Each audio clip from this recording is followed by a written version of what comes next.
నమస్తే. మన గాంధీగిరి వార్తలకు స్వాగతం. రామగుండం పారిశ్రామిక ప్రాంత రౌండప్. ఈరోజు గాంధీగిరి అందిస్తున్న ప్రత్యేక వార్తలు చదువుతున్నది దయానంద్ గాంధీ. వార్తల్లోని ముఖ్యాంశాలు. గోదావరికన్కొచ్చిన కేంద్ర మంత్రి కిషన్ రెడ్డి, నగరపాలకంలో కార్పొరేటర్ల నిరసన, వివరాలు. ఈ రోజు గాంధీగిరి వార్తలను సమర్పిస్తున్నది శ్రీకాంత్ కంటి దవాఖానా. కోల్బెల్ట్ కు కంటిపాప, అన్ని వర్గాలకు వెలుగు కిరణం. డాక్టర్ శ్రీకాంత్ సారథ్యంలో వైద్య సేవల్లో శ్రీకాంత్ కంటి దవాఖానా. ఏప్రిల్ 15 నుండి ప్రతి గురువారం ఉచిత వైద్య నేత్ర శిబిరం. కంటి పొరకు ఆపరేషన్ 5,000 రూపాయలకే చేయబడును. లక్కం భిక్షపతి కార్యనిర్వహణలో శ్రీకాంత్ కంటి దవాఖానా, లక్ష్మీనగర్, గోదావరికని. Phone number 8074911632. తెలంగాణలో కాంగ్రెస్ ప్రభుత్వం ఏర్పడ్డాక రాష్ట్రంలోని వనరుల దోపిడీకి ముఖ్యమంత్రి రేవంత్ రెడ్డితో సహా మంత్రులు, ఎమ్మెల్యేలు హోల్సేల్గా దుకాణాలు తెరిచారని కేంద్ర బొగ్గంల శాఖ మంత్రి గంగాపురం కిషన్ రెడ్డి తీవ్ర విమర్శలు గుప్పించారు. సింగరేణి భరోసా యాత్రలో భాగంగా గోదావరికన్ సింగరేణి ఓపెన్ కాస్ట్ 5 ప్రాజెక్టును కేంద్ర బొగ్గంల శాఖ మంత్రి కిషన్ రెడ్డితో పాటుగా బీజేపీ రాష్ట్ర అధ్యక్షుడు రామచంద్రరావు సందర్శించారు. ఈ సందర్భంగా ఓపెన్ కాస్ట్ ప్రాజెక్టు కార్మికులతో కేంద్ర మంత్రి కిషన్ రెడ్డి ప్రత్యేకంగా కలిసి సమస్యలను అడిగి తెలుసుకున్నారు. అనంతరం బొగ్గంలో ఏర్పాటు చేసిన సమావేశంలో కేంద్ర మంత్రి కిషన్ రెడ్డి కార్మికులను ఉద్దేశించి సుదీర్ఘంగా మాట్లాడారు. రాష్ట్రంలో కాంగ్రెస్ ఎమ్మెల్యేలు దోపిడీ కోసం రిటైల్ షాపులను తెరిస్తే మంత్రులు హోల్సేల్ దుకాణాలు తెరిచారని, ముఖ్యమంత్రి రేవంత్ రెడ్డి అయితే ఏకంగా పెద్ద హోల్సేల్ దుకాణమే తెరిచారని మండిపడ్డారు. సింగరేణి బొగ్గు పరిశ్రమ మన ఆత్మ గౌరవమని, తెలంగాణకు బంగారు గనిగా వర్ధిల్లుతున్న సింగరేణి బీఆర్ఎస్ కాంగ్రెస్ ప్రభుత్వాలు నిలువున దోపిడీ చేశాయని అన్నారు. సింగరేణి సంస్థను బీఆర్ఎస్ కాంగ్రెస్ బంగారు బాతుల వాడుకుందన్నారు. దక్షిణాది రాష్ట్రాల్లో ఏకైక బొగ్గు పరిశ్రమ సింగరేణి సంస్థ అని, ఈ సంస్థ నుండి సరఫరా చేసే బొగ్గుతో దేశానికి వెలుగునిచ్చే విద్యుత్ పరిశ్రమలు ఏర్పడ్డాయని, అలాగే స్టీల్ పరిశ్రమలు, సిమెంటు పరిశ్రమలు కొనసాగుతున్నాయని చెప్పారు. బొగ్గుగని కార్మికులకు జీతాలు ఇవ్వాలంటే బ్యాంకుల నుండి ఓడీని తీసుకొని వేతనాలను చెల్లిస్తున్నారని పేర్కొన్నారు. ఈ కార్యక్రమంలో ఎంపీ ఈటెల రాజేందర్, మాజీ ఎంపీ వెంకటేష్ నేత, BMS working president Yadagiri Sattaiah, నాయకులు కందుల సంధ్యారాణి, బల్లుమూరి వంత, మెరుగు హనుమంతుగౌడ్, సారంగపాణి, రావుల రాజేందర్, పిడుగు కృష్ణ తదితరులు ఉన్నారు.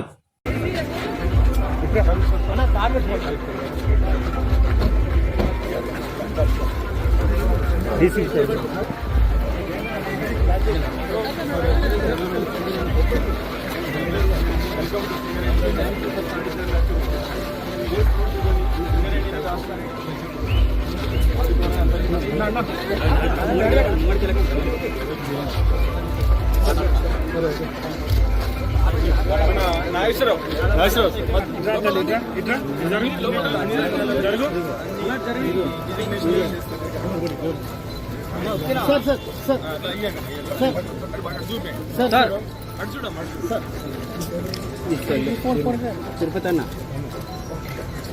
Okay sir.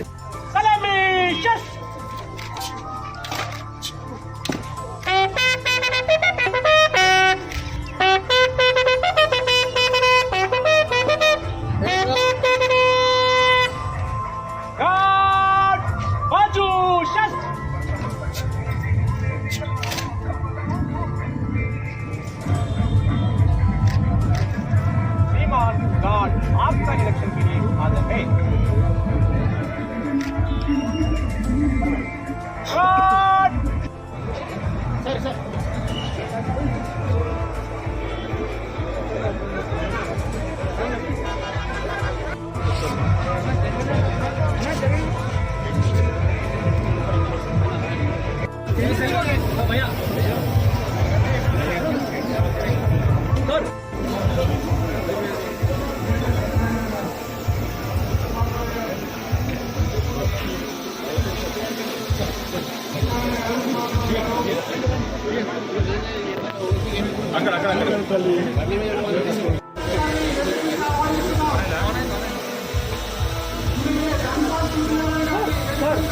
సార్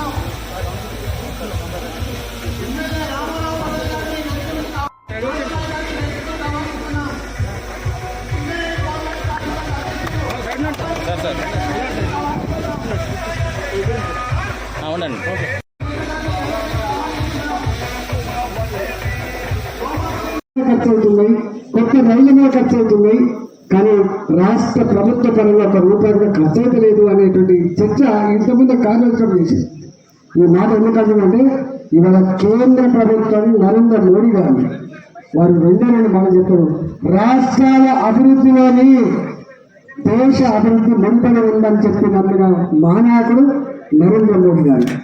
అందుకే సబ్కా సాత్ సబ్కా వికాస్ సబ్కా విశ్వాస్ సబ్కా ప్రయాస్ ఇవాళ అది బట్టి మేడం కాదు. దానికోసమే ఇక్కడ గవర్నమెంట్ లేదు, భారతీయ జనతా పార్టీ. ఈ తెలంగాణ గతంలో తెలంగాణ రాష్ట్రంలో భారతీయ జనతా పార్టీ లేదు, కానీ నా తెలంగాణ అభివృద్ధి చెందినటువంటి కాంక్ష బలంగా ఉంది కాబట్టి ఇవాళ మోడీ గారు ఆ యువ కర్మాగారం కావచ్చు, రైల్వే స్టేషన్ నిర్మాణం కావచ్చు, మీకు ఈ ఢిల్లీ రోడ్డు మీకు బాగా తెలుస్తుంది. ఇలా డబుల్ లైన్ ఎంత బిజీ ఉండదో మీకు తెలుస్తుంది. ట్రిపుల్ లైన్ 4 లైన్స్ కూడా ఇక్కడ ఇవ్వబోతా ఉన్నాం. కాబట్టి నేను ఈ చెప్తే ఉండదు, అందుకనే టైం తక్కువ. నేను 25 ఏళ్ళుగా మీ జీవితాలతో పెనవేసుకున్న వాడిని. కిషన్ రెడ్డి గారు ఇక్కడ ప్రతి ఊరిలో మాకు 10 మందో 20 మందో పెద్ద బిల్డింగ్లు ఉన్నాయంటే సింగరేణి కార్మికులే ఉంటుంది. ఎవరైనా అంటే సింగరేణి కార్మికులు అంటే దాదాపుగా 54,000 కోట్ల రూపాయలు ఈ రాష్ట్ర ప్రభుత్వం తన కబంధ హస్తాల్లో పెట్టుకొని సింగరేణికి రావాల్సినటువంటి నిధులు ఇవ్వక, సింగరేణిలో ఒకవైపు అభివృద్ధి నోచుకోక, ఇక్కడ ఉన్నటువంటి కార్మికులు వారికి రావాల్సినటువంటి సంక్షేమ కార్యక్రమాలు రాక, వారికి రావాల్సినటువంటి కనీస సౌకర్యాలు లేక ఈ రోజు కార్మికులంతా కూడా ఇబ్బంది పడుతున్న పరిస్థితి చూస్తా ఉన్నాం. ఈ రోజు ఇప్పుడే వస్తుంటే కొంతమంది మిత్రులు సంఘ నాయకులు కలిసింది. సార్ గతంలో కూడా మీరు ఇక్కడికి వచ్చిపోయారు, మరి మిమ్మల్ని పోలీసు అరెస్ట్ చేసి పంపించారని. అందుకనే గతంలో మేము శాసనసభ్యులు అందరం వస్తే 3 వారాల క్రితం ఇక్కడ మమ్మల్ని అడ్డుకొని పోలీసులు అరెస్ట్ చేసి మమ్మల్ని హైదరాబాద్ తిరిగి పంపిస్తే ఈ రోజు మా కిషన్ రెడ్డి గారి నాయకత్వంలో కేంద్ర మంత్రివర్యులు 1,50,000 కోట్ల ఖర్చుతో ఈ రోజు సింగరేణికి రావడం అంటే ఈ సింగరేణి మీద వారికి ఉన్నటువంటి ప్రేమ. సింగరేణి ఒకవైపు నష్టాల ఊబిలో ఉంటే సింగరేణి పూర్తిగా సంక్షేమ కార్యక్రమాలు అందుకునే పరిస్థితుల్లో ఈ రోజు సింగరేణి ఎంతకాలం మనుగడ చెందుతో అనేటువంటి ప్రశ్నార్థకమైన పరిస్థితిలో ఉంటే సింగరేణిని కాపాడాలని ఈ భారతదేశంలో నరేంద్ర మోడీ గారి హయాంలో ఎన్నడూ లేని విధంగా ఈ రోజు ఒక బ్లాకుని 1,50,000 కోట్ల విలువ చేసే బ్లాకుని నామినేషన్ పద్ధతిలో సింగరేణికి ఇవ్వడం అంటే సింగరేణి కాపాడడం కోసమే అని చెప్పి నేను తెలియజేస్తా ఉన్నాను. ఈరోజు మేడు పండులాగా ఉన్నది. అద్భుతంగా కాలంలో సింగరేణి అంటేనే తెలంగాణకు గౌరవం. సింగరేణి అంటేనే సింగరేణి కార్మికులకు సంబంధించినటువంటి ఆత్మ గౌరవం. మన తెలంగాణకి ఉన్నతి వచ్చేది సింగరేణి. సింగరేణి దక్షిణ భారతదేశంలో ఉన్నటువంటి ఏకైక బొగ్గు కంపెనీ సింగరేణి. కర్ణాటకలో బొగ్గు లేదు, ఆంధ్రప్రదేశ్లో బొగ్గు లేదు, తమిళనాడులో బొగ్గు లేదు, కానీ స్లిగ్లాట్ ఉంటుంది. కేరళ బొగ్గు లేదు, పుదుచ్చేరిలో బొగ్గు లేదు. ఉన్నటువంటి దక్షిణ భారతదేశంలో ఏకైక బొగ్గు కానీ ఈ యొక్క సింగరేణి. ఈ సింగరేణి కారణంగానే మన తెలంగాణలో అనేక రకాలుగా ఈరోజు విద్యుత్ కానీ, సిమెంట్ కానీ, స్టీల్ కానీ ఉత్పత్తి జరుగుతూ ఉంది. ఈరోజు కరెంటు లేకపోతే ఒక్కరోజు కూడా మనకు గడవదు. దేశవ్యాప్తంగా బొగ్గు ద్వారా ఈరోజు మనం కరెంటు ఉత్పత్తి చేసుకుంటాం. 73% కరెంటు ఈరోజు బొగ్గు ద్వారా వస్తుంది. ఈ దేశంలో ఉత్పత్తి అయ్యేటువంటి స్టీల్ బొగ్గు లేకుంటే రాదు. ఈ దేశంలో ఉత్పత్తి అయ్యేటువంటి సిమెంట్ బొగ్గు లేకుంటే రాదు. అటువంటి బొగ్గు మన దక్షిణ భారతదేశంలో ఇస్తున్నటువంటి ఏకైక కంపెనీ ఈరోజు సింగరేణి. కేంద్ర ప్రభుత్వం ఈరోజు కేటీఆర్ అంటున్నాడు. కేంద్ర ప్రభుత్వం ఏం చేస్తుంది? కేంద్ర ప్రభుత్వం 49% కదా. అయ్యా కేటీఆర్, అయ్యా హరీష్ రావు, మీరు అధికారంలో ఉన్నప్పుడు 49% కేంద్రం ఉందని తెలియదా?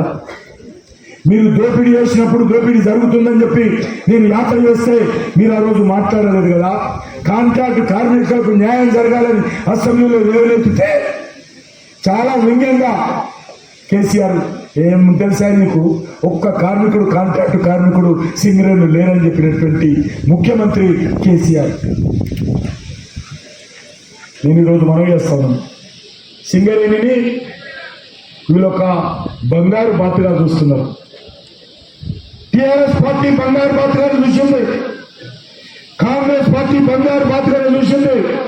ఇక్కడ ఉన్నటువంటి ఎమ్మెల్యేలు, ఇక్కడ ఉన్నటువంటి ఎంపీలు ఏ రకంగా సింగరేణిని దోచుకునేటువంటి ప్రయత్నం చేశారు. ఎవరికి దొరికితే ఎంత దొరికితే అంత దోచుకోవడం. కంపెనీ ఉంటుందా, ఊడుతుందా, కార్మికుల కష్టాలు దోచుకుంటున్నామా లేదా, కార్మికులు రాత్రనక పగలనక పనంగా పెట్టి కష్టపడి పనిచేస్తే బతుకులు ఏ రకంగా ఉన్నాయో ఏ రోజు కూడా ఎవరు ఆలోచన చేయరు. మాటలు కోటలు దాటుతాయి కానీ సింగరేణి దోపిడీ ఆగల. ఈరోజు పరిస్థితి ఏంది? బీఆర్ఎస్ పార్టీ అధికారంలో ఉన్నటువంటి 10 సంవత్సరాలలో 25,902 కోట్లు. బీఆర్ఎస్ పార్టీ అధికారంలో ఉన్నటువంటి 10 సంవత్సరాలలో 25,902 కోట్ల రూపాయలు అప్పు పెట్టిపోయింది. ఏమో పని మన దగ్గర పవర్ తీసుకుంటుంది రాష్ట్ర ప్రభుత్వం. ప్రతి యూనిట్కు పైసలు ఇవ్వాల. మన దగ్గర తెలంగాణకు సంబంధించినటువంటి జెన్కో కంపెనీలకు డబ్బు తీసుకుంటుంది. ప్రతి క్వింటాల్కు మనకు డబ్బులు ఇవ్వలే. జెన్కో కంపెనీ సంబంధించి 8,958 కోట్లు కేసీఆర్ అప్పు పెట్టిపోయాడు. కరెంటుకు సంబంధించి మన కరెంటుకు సంబంధించి 20,199 కోట్లు అప్పు పెట్టిపోయింది. మొత్తము 25,902 కోట్లు కేసీఆర్ అప్పు చేసి మన పైసలు మనకి ఇవ్వకుండా పోయి ఈరోజు ఫామ్ హౌస్ లో పండుకున్నాం. ఎవరు ఇవ్వాలనుకుంటా ఉన్నాను కేసీఆర్?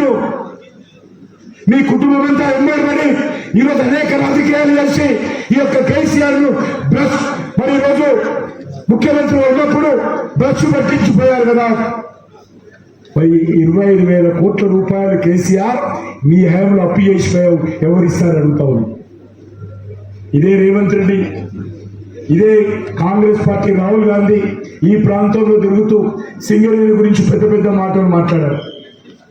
మరి ఈరోజు నేను ఒకటే అడుగుతా ఉన్నాను, కాంగ్రెస్ పార్టీ అధికారంలోకి వచ్చిన తర్వాత మరి మీరేం చేశారో అడుగుతున్నాను. కేసీఆర్ ఏం చేశాడో అదే అడుగు జాడల్లో సింగరేణి విషయంలో నేను మిగతా విషయాలు మాట్లాడడం లేదు. నాకు చాలా వేదికలు ఉన్నాయి మాట్లాడుకోవడం. నేను సింగరేణి విషయంలో కేసీఆర్ ఏ రకంగా చేశాడో కాంగ్రెస్ పార్టీ అదే రకంగా చేశారు. ఆ రోజు 3 హోల్సేల్ దుకాణాలు పెట్టారు టిఆర్ఎస్ హయాంలో. ఈరోజు మంత్రులందరూ కూడా హోల్సేల్ దుకాణం పెట్టుకున్నారు కాంగ్రెస్ వచ్చిన తర్వాత. హోల్సేల్ దుకాణాలు, ఎమ్మెల్యేలు రిటైల్ దుకాణాలు, మీకు చాలా అనుభవం ఉంటుంది. ఎమ్మెల్యేలేమో రిటైల్ దుకాణాలు పెట్టుకున్నారు. రేవంత్ రెడ్డి ఏమో సూపర్ స్పెషల్ సంబంధించినటువంటి మరి హోల్సేల్ దుకాణం పెట్టుకున్నాడు. కాంగ్రెస్ పార్టీ వచ్చిన తర్వాత మనం చేస్తాం. ఈ 2.5 సంవత్సరాల్లో ఏపీ జెన్కో ఏదైతే మన దగ్గర బొగ్గు తీసుకుంటుందో దానికి సంబంధించి 18,000 కోట్ల రూపాయలు మన బొగ్గు పైసలు మనకి ఇవ్వాలి. కార్మికుల పైసలని కార్మికుల రక్తంతో చెమటగా మార్చి కష్టపడ్డటువంటి పైసలు 18,000 కోట్లు ఒక్క బొగ్గు పైసలు ఇవ్వాలి. కరెంటు పైసలు, మన కరెంటు పైసలు రాష్ట్ర ప్రభుత్వం తీసుకున్నది ఇవ్వడానికి సిద్ధంగా ఉన్నాం. 1 సంవత్సరం కానీ 2వ సంవత్సరం ఇవ్వండి, 2వ సంవత్సరం లేకపోతే 3వ సంవత్సరం ఇవ్వండి. కానీ ఈ రకంగా 13, 14 సంవత్సరాల నుంచి మరి ఈరోజు మనకి ఇవ్వలేదు. 6,000 కోట్ల రూపాయలు కాంగ్రెస్ పార్టీ వచ్చిన తర్వాత కరెంటు మీద ఇవ్వాలి. వీళ్ళు మొత్తం కలిపి సుమారు 27,000 కోట్ల రూపాయలు ఈ 2.5 సంవత్సరాలలో కాంగ్రెస్ పార్టీ వచ్చిన తర్వాత మన సింగరేణి పైసలు వాళ్ళు ముడ్డి కింద పెట్టుకొని మనకి ఇవ్వడం లేదు. నేను ఒకటే మీ అందరినీ కోరుతా ఉన్నాను, నిజంగా ఈ రాష్ట్రంలో డబ్బులు రావటం లేదా? కాంట్రాక్టులకు డబ్బులు ఇస్తలేరా? కాంట్రాక్టులకు డబ్బులు ఇస్తలేరా? తెలంగాణ ప్రభుత్వంలో పెద్ద పెద్ద బడ్జెట్ పెడతారు కదా, 3 బడ్జెట్లు పెట్టారు కదా, మరి వేల లక్షల కోట్లు చెప్తున్నారు కదా. నా సింగరేణి కార్మికుడు అందులో భాగం కాదా? మీ మేయర్ పైన కాదు, మీరు ₹1 మాకు దానం ఇవ్వద్దు, మీరు ₹1 మాకు బడ్జెట్ అలాట్మెంట్ చేయొద్దు. మా పైసలు, మా కష్టం పైసలు, నా సింగరేణి కార్మికుల పైసలు తీసుకునేటువంటి హక్కు, అధికారం ఈరోజు కాంగ్రెస్ పార్టీ కానీ గతంలో బీఆర్ఎస్ పార్టీ కానీ ఎవరిచ్చారని అడుగుతా ఉన్నాను. Jagadamba linen cotton store Godavarikhani. గోదావరిఖనిలోనే మొట్టమొదటి అతిపెద్ద జెంట్స్ క్లాత్ షోరూమ్. రాబోయే పండుగలు, మ్యారేజ్ సీజన్ కోసం స్పెషల్ ఆఫర్స్. ₹999కే 4 ప్యాంట్ క్లాతులు, ₹999కే 4 షర్ట్ క్లాతులు, ₹999కే 2 రేమాన్ ప్యాంట్ క్లాతులు, ₹999కే 2 అరవింద్ ప్యాంట్ క్లాతులు, ₹599కే మీటర్ 60 వైట్ లెనిన్ షర్టింగ్, ₹799కే మీటర్ 70 వైట్ లెనిన్ షర్టింగ్, ₹899కే మీటర్ 80 వైట్ లెనిన్ షర్టింగ్, ₹999కే metre 100 white linen shirting. Jagadamba linen cotton store, Lakshminagar, Godavarikhani.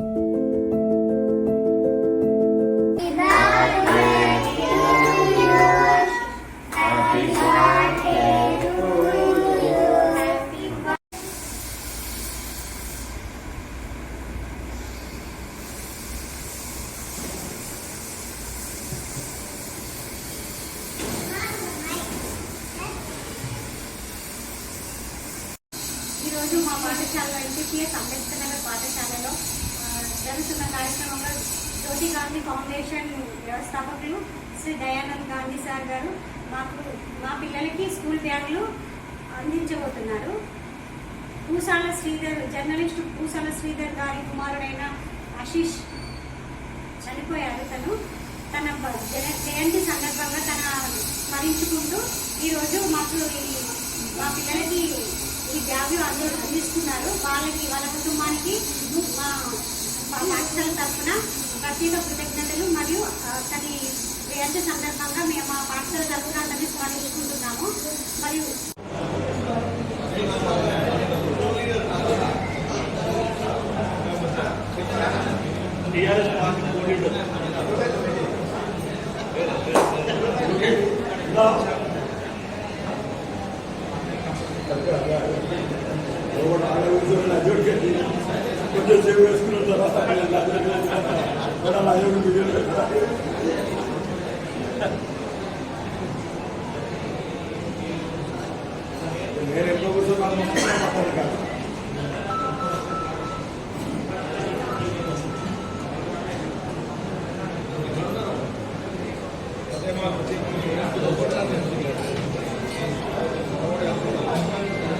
Ramagundam నగర పాలకంలో అన్ని పార్టీల కార్పొరేటర్లు వెయిటింగ్ హాల్ కోసం ఏకమయ్యారు. నిరసన గలం వినిపించారు. నగరపాలక సంస్థ కార్యాలయంలో తాము కూర్చోవడానికి వెయిటింగ్ హాల్ లేకపోవడం తమకు అసౌకర్యంగా, అవమానకరంగా ఉందని, తమకు కార్యాలయంలో ఓ వెయిటింగ్ హాల్ ఏర్పాటు చేయాలని కాంగ్రెస్, బీఆర్ఎస్, బీజేపీ, సిపిఐ కార్పొరేటర్లు నిరసన వ్యక్తం చేశారు. నిరసనగా కార్యాలయ రిసెప్షన్ కౌంటర్లో కుర్చీలు గుండ్రంగా వేసుకొని కూర్చున్నారు. 2 గంటల పాటు అలాగే కార్పొరేటర్లు కూర్చొని తమ నిరసనను చూపారు. అనంతరం కమిషనర్ లేకపోవడంతో కార్యాలయ సూపరింటెండెంట్కు కార్పొరేటర్లు వినతి పత్రం అందించారు.